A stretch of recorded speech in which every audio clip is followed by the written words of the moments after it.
My question for you is, what do you see? What do you really see? Past the false reality of glamour and fashion and entertainment and popularity, even social networking, what is really inside of yourself? Who are you really?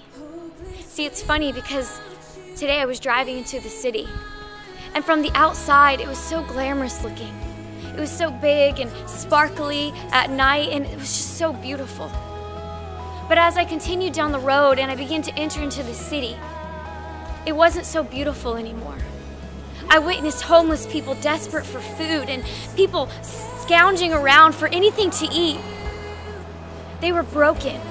I witnessed women walking around not dressed appropriately, not really knowing who they are. And I started to ask myself, what do I really see? Do I see the world for what it is? Or do I see it for what I want it to be? See, there's a reality that I had to face in my life where I asked myself, am I a survivor of this life? Or do I really know what it is to live life to the fullest and remember it the next day and to cherish it forever?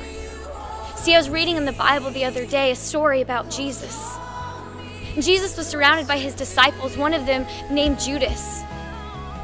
See, Judas had an opportunity to betray Jesus. If you know the story, you know that the Pharisees come to Judas and they offer him wealth. They offer him treasures of gold. They offer him a false reality. And they tell him that if he would take it and betray Jesus, that he can have it all.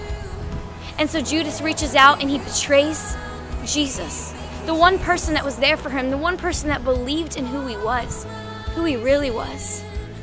See, what messes me up about this story is that if you continue to read, the moment that Jesus understands what Judas has done, he looks at him and he says, my friend, go ahead and do what you have come for. He doesn't yell at him, but he calls him my friend.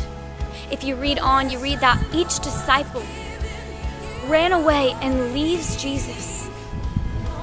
But yet Jesus still loved them. He still looks at Judas and he calls him his friend. What's crazy about this story is that if you read on, you understand that Judas was so weighted down by condemnation, which is only another word for self-guilt, for self-hatred, for fear. He was so weighted down by this that he ended his own life. Why am I telling you this story today? To simply ask you, what do you see?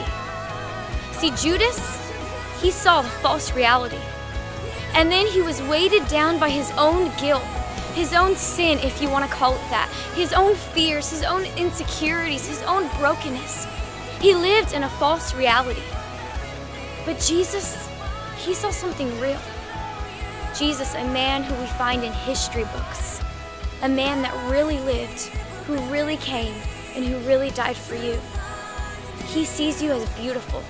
He sees you how I saw the city when I was driving in as it sparkled in the night. But what do you see?